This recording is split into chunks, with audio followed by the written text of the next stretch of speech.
የጽናትን ድራማ መከታተል ከጀመርን ጀምሮ ለመራዊትና ለናሆሜ ያለን ልዩ ቦታ ዛሬ ደስ የሚል ነው። እስኪ በዛሬው ዕለት በመጣመራቸው አንድ በመሆናቸው የተደሰታችሁ ሰብስክራይብና ላይክ ሳታደርጉ እንዳታልፉ እላችኋለሁ። እንግዲህ መራዊትና ናሆሜ ለብዙ ጊዜ አብረው በፍቅር ቢቆዩም ሆኖም ግን እንደዚህ አይነቱን እንደ ዛሬው አይነቱን ደስታ አሳይተውን አያውቁም ነበር። በጉጉት ነበር የምንጠብቀው። ናሆሜ ለመራዊት ያለው ፍቅር ልዩ ቦታ ነው ያለው። በጣም ሁለመናዋን፣ ህመሟንም፣ ችግሯንም ሁሉም ነገሮቿን በማዘን በእዝነት ፍቅሩን እውነተኛ አፍቃሪ የሚያደርገውን ነገር እያደረገ ነው እዚህ ያደረሳል። በአንጻሩ ደግሞ ዛሬ እንግዲህ በደስታችን በዚህኛው ደስታ ስንመኝ በጽናት በኩል ደግሞ ከባድ ነገር መጥቶባታል። ከባዱን ጦርነት ልትፈተነው ገብታለች። ሆኖም ግን ጽናት ከእንባ ካዘለ አይኖቿ ላይ እንባዎቿን በማውረድ በክሩቤ ላይ የሚያደርግባትን ነገር ፍጹም መቋቋም አቅቷታል። ምክንያቱም ወደ ህይወቷ ቤቲ ለሁለተኛ ጊዜ ላምጥቶ ለማስገባት ከእናትየዋ ጋር በመነጋገሩ ነበረ። ቤቲ ከዚህ በፊት እንግዲህ ብዙ ነገር አድርጋታለች። የጸነሰችውን ልጅ አሳጥታታለች። እንዲሁም መድኃኒት ሁሉ ሰጥታ ህይወቷን እንድታሳልፍባት ያደረገች ናት። ይህ ሁሉ ነገር አድርጋት እንግዲህ በአሁኑ ሰዓት እናቲቱ ከኪራ ጋር በመደወል እባክህ ልጄን አትርፍልኝ፣ ልጄ አንተ ለአንድ ሳምንት ያክል አብረሃት ከሆንክ ልትመለስልኝ ትችላለች እያሉ በፍጹም ይህን ማድረግ አልችልም እያለ ቢላቸውም እግሩ ላይ ተደፍተው እንግዲህ ሲለምኑት እናቴ መሰል እናቴን እንደ እናቴ ሆነው ተታዩኝና አሳዘኑኝ የሚባል አባባል አለ።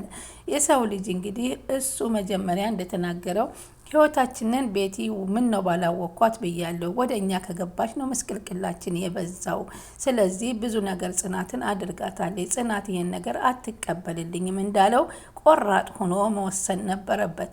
ችግሩ ኪራ ቆራጥ አስተሳሰብ የለውም። ሁልጊዜ በቃ ምንም የጽናትን እወድሻለሁ አፈቅርሻለሁ ቢላትም አንድ ችግር በመጣባት ሰዓት ግን ከጎኗ ሆኖ እስከ መጨረሻ የዘለቀላትን ነገር አላየነውም። ናሆሜ ግን በችግሯም በህመሟም በስቃዋም በምኗም ነገር ከወላጆቹ እንኳ አብልጦ እናቱ እንኳ ተቃውሞ ሲያቀርቡበት በፍጹም ወይ ፍንክች የሚል አፍቃሪ ነው። ስለዚህ ጽናት በአሁኑ ሰዓት የገባችው ችግር በጣም ያሳዝናል። ሰላም ወደ ቻናሌ ተከታታዮች ሰላማችሁ በያላችሁበት ይብዛልኝ። ለቻናሌ አዲስ ከሆናችሁ ሰብስክራይብ፣ ላይክ፣ ሼር እያደረጋችሁ አበረታቱኝ። ጽናት ቀጣይ ፓርቲ ይዘን መጥተናል። ዛሬ ሁለት ነገሮችን አምጥቼላችኋለሁ። በናሆሜና በመራዊት በጣም ስንደሰት ሰርፕራይዝ አድርጓታል ማለት ነው። በጣም ያላሰበችውና ያልገመተችው ነገር ነው። እንግዲህ ሁሉን ነገር ቤት ውስጥ አድርጎ ፊኛ ነፍቶ አበባ ነስንሶ ሻማ አብርቶ በሚችለው በአቅሙ ልክ አድርጎ እንግዲህ ቀለበት ይዞ ታገቢኛለሽ ወይ ጥያቄ አቅርቦ እንግዲህ በደስታ ፍንድቅድቅ ሲሉ ስናይ ሁላችንም ደስታ በደስታን የሆነው ይህን ቀን ነበር የምንመኘው። ዛሬም ደግሞ ወደፊትም ፈጣሪ በሽታዋን ብድግ አድርጎ ጥሎ እንግዲህ ለነሱ ለሁለታቸው የሚወጣ የአብራክ ልጅ ይስጣቸው እያልን ዱዓ እናደርጋለን። ተጨማሪ እንግዲህ ጽናት ዛሬ አባቷ ጋር ስልክ ደውላ ነበር። በህልሜ 2 እባብ ሲጠመጠሙብሽ አየሁ ነው ያሏት። እነዚህ እባቦች እንግዲህ ምንድናቸው እያሉ ህልምልም በል እያለች ነበር።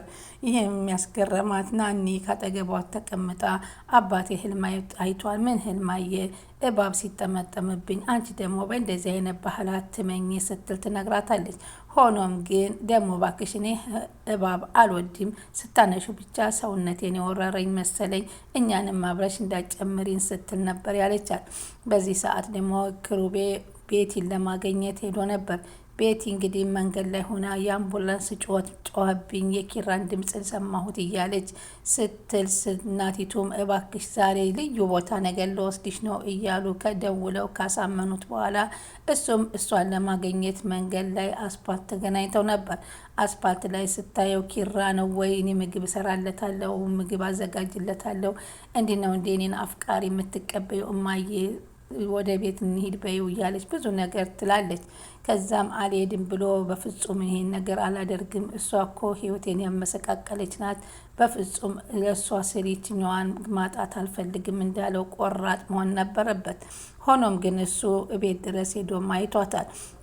በተደጋጋሚ እናትየዋም እንግዲህ ከቤት ድረስ ትመጣለች። እሱም ጽናትን ላሳምን ቢልም ጽናት ይህን ነገር እንደማትቀበልለት እያመነ ነበር። ሆኖም ግን እሷ ራሷ እናቲቱ ቤቱን አውቃ እንግዲህ በር ድረስ መታ ስታንኳኳ ናኒ ትከፍታታለች። ኒና ስትከፍታት እንግዲህ ኪራን ፈልጌ ነበር ስትላት አጋጣሚ ኪራ ብቅ ይላል። ከኪራ ጋር ሲጨቃጨቁ እሷ በር ተለጥፋ ታዳምጥ ነበር።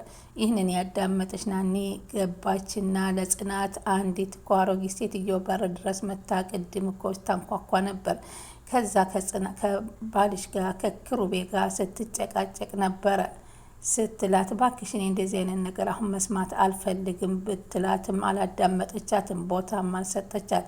እሱም ዘወር ሲል ከበር ጀርባ ሲያያት ናኒን በቃ ይህን ሁሉ ነገር ሰማች ማለት ነው ናኒ እያለ በጣም እየተጨናነቀ ነበረ።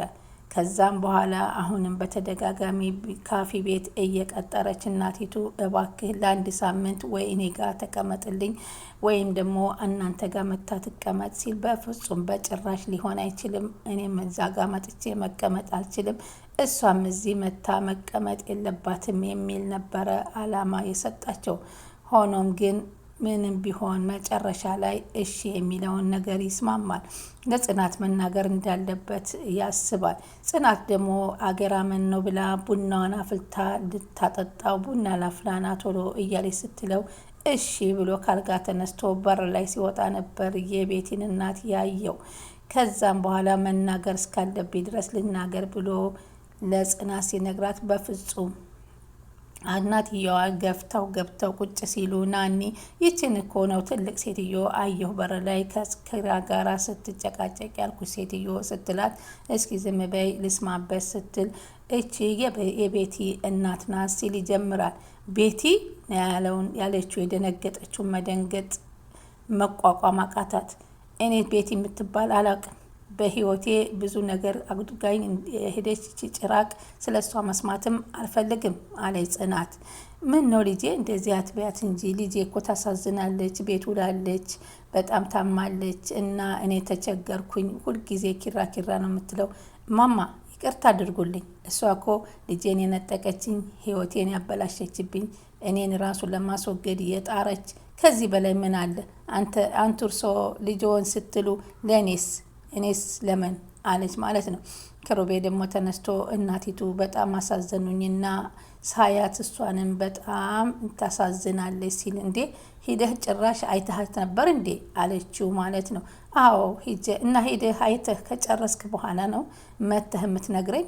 እናቲቱ እኔ እናት ስለሌለኝ ነው ታዲያ ያላዘንክልኝ? እሷ እናት ስላላት እናቷ ተንበርክካ ስለጠየቀችህ አዘንክላት አይደለም አለች።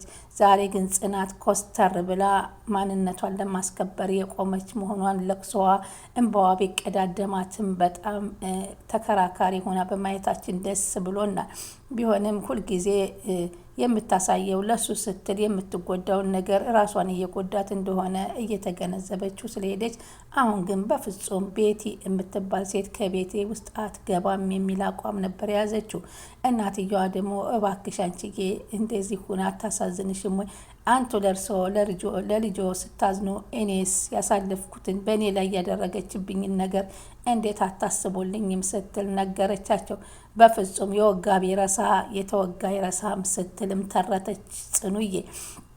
ከዛ በኋላ በቃ አቋምሽ ይሄ ነው ወይ ሲሏት፣ አዎ ከዚህ በኋላ እዚህ ቤት ሙቼ ነው ተቀምጬ ቤት የምትባል ሴት አትገባም ስትል ወሰነ። አሁን የጽናት ውሳኔ በጣም አሪፍ ውሳኔ የወሰነችው። ሆኖም ግን ክሩቤ አሁንም ቤቲን አምጥቶ ለማዳንና እሷን አይዞች ለማለት የሚያደርገው ነገር ተገቢ ነው ብዬ እኔም ራሴ አላምንም። ከዚህ በኋላ መከራ በቃት፣ ጽናት ይበቃታል። ስንቱን አሳለፈችው፣ ስንቱን ተጋፈጠችው። ይሄን ያክል እኮ የሰው ልጅ መሆኗንም አንዳንድ ጊዜ ማስታወል አለብን ብዬ ነው ማስበው። በዚህ አንጻር እንግዲህ ናሆሜና ምሩ ደግሞ ደስ የሚል የጨዋታ የፈገግታ የደስታ የቀለበት ፕሮግራማቸውን አድርገው በጣም ተደስተዋል ማለት ነው። እና ይሄንን ደግሞ ሀሳብ ወስዳ ለሰኒ ታማክራታለች ጽናት። ጽናት ደግሞ ስታማክራት ተረጂው ክሩቤ ምን እንዳሰበ መረዳዳት አለብሽ፣ ተረጋግተሽ ተረጂ፣ በማልቀስ የሚሆን ነገር አይደለም እያለች መከረቻት። በፍጹም እኔ ከዚህ በኋላ ክሩቤን የምቋቋምበት ነገር እውነት ይሄን ነገር ከፈጸመ እኔ በዚህ ልክ መቀጠል አልችልም ስትል ነው የነገረቻት። ምክንያቱን እኮ ነግሮኛል። እሷ ሊያድን እኔን እሷ እኮ እንደ በሽተኛ ሁና ገብታ አሁንም ሌላ ነገር ልትሰራኝ ነው እንጂ እውነት ታማ አይደለም፣ አላምናትም እሷን በፍጹም ነው ያለችው። እውነቷን ነው። አሁንም ቢሆን ልክ እንደ ታመመች ሁና ገብታ ሌላ ነገር ልታደርግና እንጂ ሌላ ነገር ጥሩ ነገር ይፈጠራል ተብሎ አይደለም እሷ ወደዚህ ውስጥ የምትመለሰው ብዬ ነው እኔ የምማምነው። በእሷ ሀሳብ እኔም በጽናት ሀሳብ ትክክለኛ ነኝ ብዬ አስባለሁኝ። እና ከዚህ በኋላ ደግሞ እንግዲህ ሰናይት አሁን እንደ አዲስ እያሰበች እየጨነቀች እውነት አርቄው ሳበቃ ለትንሽ ጊዜ እየናፈቀኝ ነው እንዴ እያለች እንግዲህ ሲመጣ ክብሮም በመጣ ሰዓት ትነዛነዘዋለች፣ በሸሻት ሰዓት ትጨነቃለች። ይህ እንግዲህ የማፍቀር አንዱ ምልክት ነው። ግን እሷ ሊገባት አልቻለም። እውነትም አሁንስ ጠንቶበታል፣ ጠልቶኛል ቀረኮ እያለች እንግዲህ ስለ እሱ ማስታወስ ጀምራለች ማለት ነው። እና በዚህ እንግዲህ ሰናይት ደግሞ አሁን እንደውኔ ተመስገን አለች። ከእንደዚህ አይነት ጣጣ አለመግባቴ ትልቅ እረፍት ነው ለካ ስትል በጽናት ማልቀስና በጽናት በሚደርሰው ነገር ስታያት ሁሉ ትዳር እንደሱ አይደለም። ሰናይት አታያቸውም እንደ ናሆሜና ምሩ ማንም በመካከላቸው አንድ ቀን አንድ ነገር ደርሶባቸው አያውቅም። ለምን? እነሱ በፍቅራቸው የጸኑ ናቸው። ናሆሜ እንኳን አይደለም ሌላ ፍቅረኛ ሌላ ሰው መጥቶ ሊያስገባት ቀርቶ እናቱ እንኳ በምትለው ነገር አይደራደርም። ግን ይህ የኔ እድሌ ነው። ሁሉ ሰው የትዳሩን አይነት አንድ ነው ብሎ መወሰን አይቻልም። አንቺ ደግሞ ምናልባት ጥሩ ነገር ሊደርስሽ ይችላል እና እንደዚህ ብለሽ መወሰን የለብሽም። እባክሽ እንደሱ አትበይ። ክብሮምም እንደ ኪራ ነው፣ ውሳኔ አያውቅም። አንዱን አሳዘነኝ አንዱ እንዲሆነብኝ እያለ ከዚህ እያየሽው አይደለም እንዴ ኒና ጋራ እንደዛ እየተላፋ እማገኘው እንዴት እንዲህ ነው ትኛለሽ? ስለዚህ ከአሁኑ ሳልገባ ሳልናደር ሳልጎዳ ባጭር ልተው አለቻት። አይመስለኝም። አንቺ ከልብሽ ውስጥ እኮ አፍቅረሸዋል። ያፈቀርሽውን ደግሞ ስፈልግ የምትተይው ስፈልግ የምታፈቅሪው ነገር አይደለም። ፍቅር እኮ ኃያልን ነው፣ ወደን አይደለም የሚይዘን። ስለዚህ አንቺ በፍቅሩ ከገባሽ አሁን ራሱ ምን ሆኖ ቀረ ምን ሆኖ ጠፋ ማለት ማሰብ ከጀመርሽ ፍቅሩ ላይ ይዞሻል ማለት ነው። ስለዚህ ክብሮምን አቅርበሽ ሁሉን ነገሮችን አስረድተሽ በመካከላችን ምንም አይነት ነገር መፈጠር የለበትም ስትይ አስረድተሽ አብረሽ ሁኚ ስትል መከረቻት። በዛሬው በዚህ